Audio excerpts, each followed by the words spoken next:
할렐루야. 잠언 23장입니다.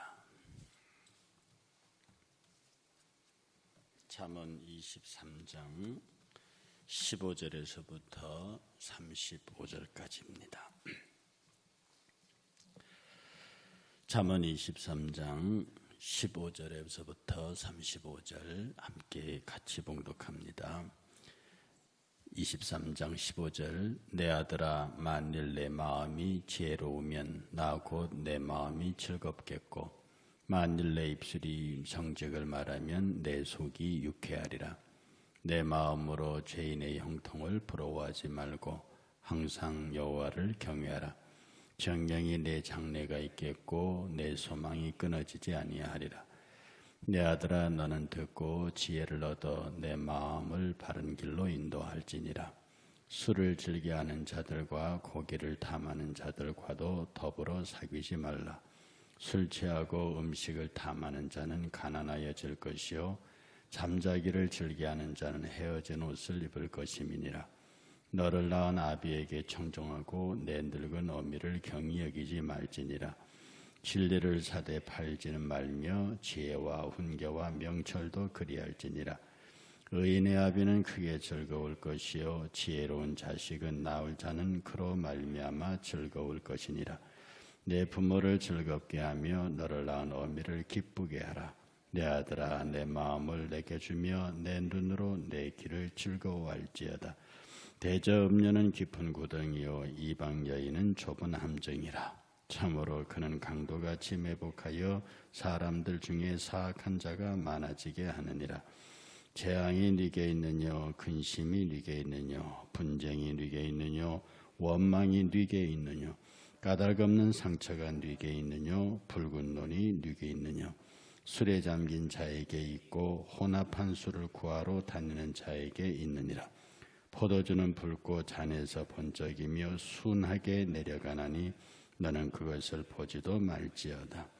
그것이 마침내 뱀같이 물 것이요 독차같이 쏠 것이며 또 내 눈에는 괴이한 것이 보일 것이요 내 마음은 구부러진 말을 할 것이며 너는 바다 가운데 누운 자가 될 것이요 돛대 위에 누운 자가 될 것이며 내가 스스로 말하기를 사람이 나를 때려도 나는 아프지 아니하고 나를 상하게 하여도 내게 감각이 없도다. 내가 언제나 깰까 다시 술을 찾겠다 하리라. 아멘. 가히 우리나라를 술의 공화국이라고 불릴 만큼 음주량이 많고 포도주 수입이나 이런 면에서 다른 나라보다는 탁월한 위치에 있습니다. 그리고 모르긴 몰라도 우리나라만큼 술 종류가 많은 나라도 없을 것이고요. 우리 사람들은 열매만 봤다 하면 그걸 전부 다 술 담글 생각부터 합니다. 포도주는 기본이고요. 머루를 보면 머루주를 담고 살구를 보면 살구주를 담고 사과를 보면 사과주를 담고 하여튼 과일은 전부 술을 담글 생각을 하고 그리고 그렇게 담근 과일주들은 건강과 유익하다는 말로 포장돼서 우리 주변에 널리 퍼져 있습니다. 이스라엘 사회에는 이 포도주라고 하는 것, 마치 독일 사회가 맥주라고 하는 것이 땅이 척박하고 환경이 좋지 않고 물이 귀해서 음료수로 대신되는 성향이 다분히 있습니다. 그걸 부정하는 건 아니고요. 그 다음에 우리가 주변에 술을 대할 때 삼계탕 먹을 때에 같이 나오는 정종인가 하는 그거 한 잔, 쓸개를 먹을 때 타는 술 이런 것을 교회가 시비 거는 것은 아닙니다. 약으로 저기 바울이 디모데에게도 네 약한 일을 생각해서 물만 먹지 말고 포도주도 조금 쓰라 이렇게 한 말도 있죠. 어떤 약으로 그야말로 다른 음식과 조화된 조미료 성격의 그렇게 쓰이는 것까지를 제약할 만큼 이 말씀이 율법적이지는 않습니다. 그런데 오늘 이 본문 23장 15절부터 35절의 내용의 절반 이상이 술에 관한 것으로 기록되어 있습니다. 그 술에 관한 이야기를 도입하는 서두가 참 길고 장황합니다. 어떻게 되어 있습니까?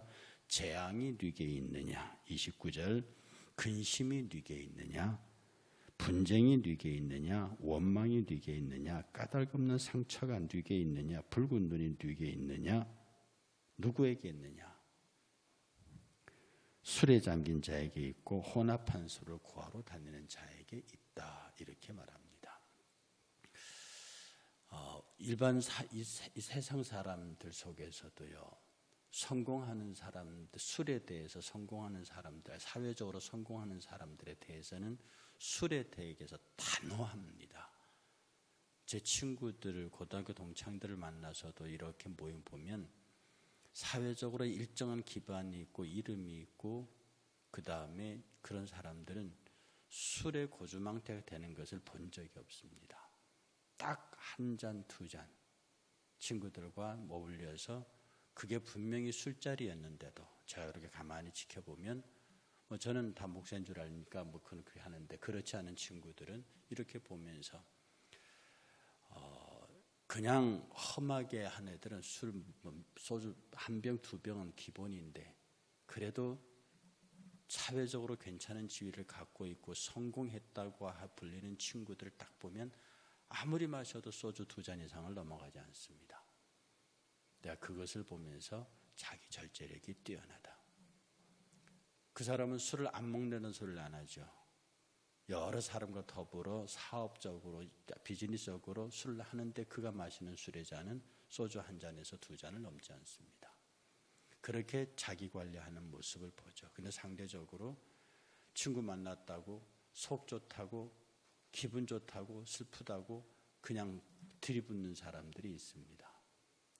그래서 술의 힘으로 이야기하고 술의 힘으로 자기의 생각을 표현하는 것, 이런 것들은 나약한 사람들의 전형이었습니다. 누가 말했습니까? 성경에 술 먹지 말라는 얘기가 어디 있냐고. 오늘 본문만 해도 술을 절대로 먹어서는 안 된다는 강력한 주장 중에 하나입니다. 재앙이 네게 있느냐? 술 먹는 자에게서 온다고 말합니다. 근심이 네게 있느냐? 술 먹는 자에게 있다고 말합니다. 분쟁이 네게 있느냐? 술 먹는 자에게 있대요. 원망이 네게 있느냐? 술 먹는 자에게 있다요. 까닭없는 상처가 네게 있느냐? 술 때문에 그렇대요. 붉은 눈이 네게 있느냐? 술 때문에 그렇대요.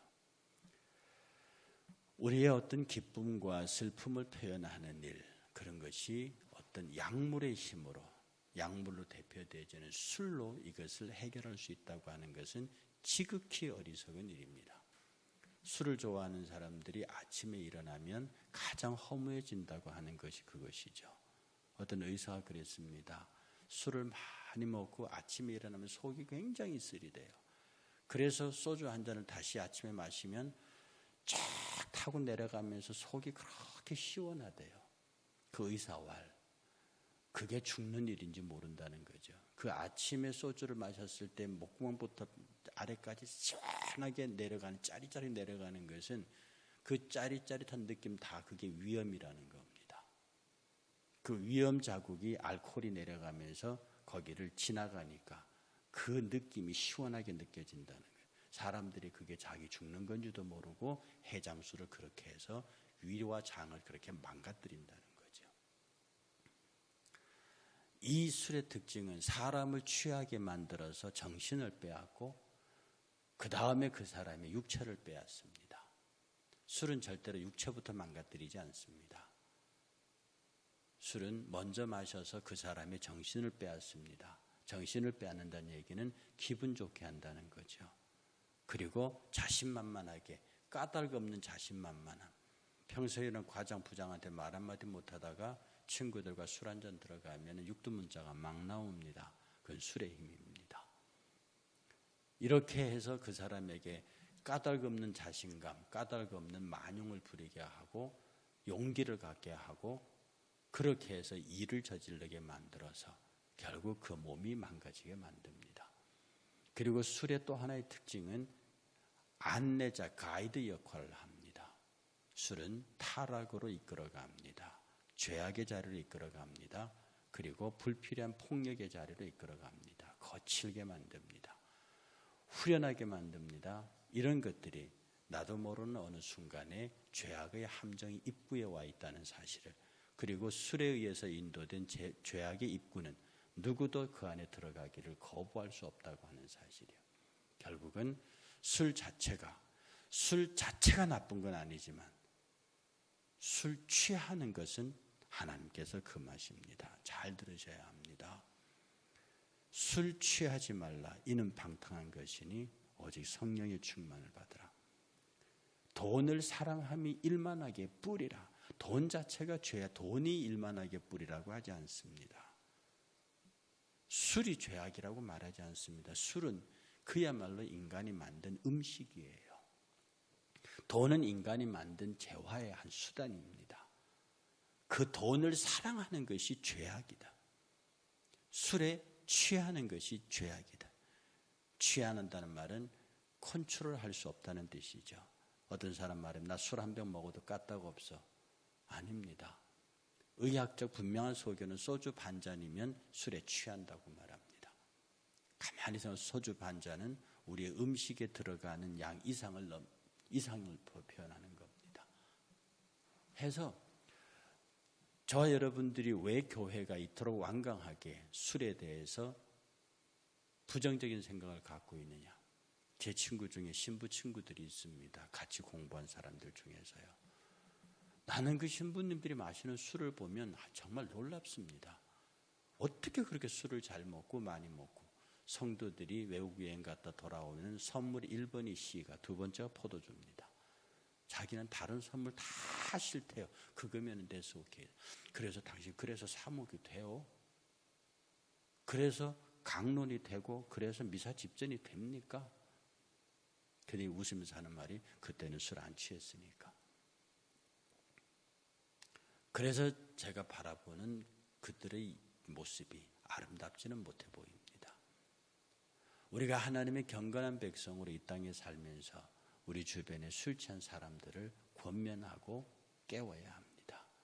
오늘 술은요, 본문에 말한 대로 재앙의 근거가 됩니다. 술은요, 분쟁의 근거가 됩니다. 근심의 근거가 됩니다. 원망의 근거가 됩니다. 상처의 근거가 됩니다. 붉은 눈, 탐욕의 눈입니다. 그것의 근거가 됩니다. 이것들에 우리 자식들이 관심 기울이는 것 정말 예민해야 합니다.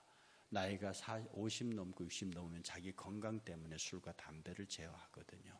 그러나 젊은 20, 30대들은 팔팔한 나이에 술과 담배가 그들에게 용기와 멋을 줍니다. 그러니 그들이 거침없이 달려든다고요. 나중에 나이가 들어서 술, 담배가 자기 몸을 얼마나 해야 하는지를 깨달았을 때는 이미 늦고, 그런데 우리 자식들, 우리 젊은이들에게 술과 담배를 권하는 이 사회를 우리가 어떻게 해야 할지를 모르겠습니다. 담배 판매량이 아무리 경고 문구를 붙이고 값을 올려도 그 순간뿐이고, 술 판매량은 젊은이들 중심으로 지극히 늘어갑니다. 술과 그 사회의 도덕적 타락은 반비례합니다. 이런 면에서 우리 사회가 얼마나 술에 쪄들어 있는 사회인지를 알아야 합니다. 서양 사람들은 우리들처럼 그렇게 술을 먹지 않습니다. 물론 그 중에도 알코올 중독자가 있긴 하지만 우리처럼 끝까지 고주망태가 되고 필름이 끊길 정도로 부어라 마셔라 하는 나라는 그렇게 많지 않습니다. 술은 우리의 성결을 유지하는 데도 결코 도움이 되지 않습니다. 믿음을 유지하는 데는 고사하고 우리 일상의 건전한 사람으로 살아가는 데도 결코 도움이 되지 않습니다. 아까 말씀드린 대로 성공한 사람은 술을 통제할 줄 아는 사람입니다. 그리고 성공한 사람들은 술에 대한 자기 절제가 분명한 사람입니다. 그리고 이상하게도 그런 사람은 사회가 존경한다고 하는 사실입니다. 오늘 이 본문 속에요, 20절에 술을 즐겨하는 자들과 고기를 탐하는 자들과는 더불어 사귀지도 말아라. 이 굉장히 적극적인 표현입니다. 여기서 고기를 좋아하는 자는요, 이 당시의 고기는 재물입니다. 재물이면서 이게 다분히 안주의 성격이 있거든요. 그래서 재물로 만들어진 안주, 그리고 그와 더불어 술을 즐겨 하는 자들, 이 자들과는 사귀지도 말아라. 술 취하고 음식을 탐하는 자는 가난하여질 것이다. 아주 뼈저리게 하는 얘기입니다. 해서 우리 성도들은 스스로 믿음과 신앙의 성결을 지키기 위해서 술로부터 독립선언하는 것은 너무도 귀한 일이고요. 그리고 특별히 지금 우리들의 사명은 이 술 취한 사회, 슬퍼서도 술 먹고 화나서도 술 먹고 기뻐서도 술 먹고 모든 것을 술로 해결하려고 하는 소주와 맥주의 판매량이 급증하고 있는 이 땅에서 우리들과 우리들의 후손들은 더 이상 술공화국이라는 불명예를 벗어나야 하겠고, 어떤 시험을 당하든지 어떤 어려움을 당하든지 그것은 말씀과 기도와 찬양으로 극복해야 할 일이지, 술로 그것을 극복하겠다는 생각은 어리석은 생각이며, 또 술을 단순한 기호식품으로 여겨서 신앙생활 하는 데는 별로 상관없다는 생각에 술을 가볍게 대하고 함부로 대하는 태도는 하나님께서 주목하여 보시는 태도입니다. 오늘 이 말씀 가운데 여러분 깊이 생각하시고, 여러분 자신은 물론이고 여러분 주변에서 이 술을 끊어내고 모든 시험과 어려움에서 기쁨에서 하나님께서 주시는 성령에 취해서 성령으로 이 문제들을 해결해 가고 은혜 입는 그러한 성령에 취한 저와 여러분 되시기를 주의 이름으로 축복합니다.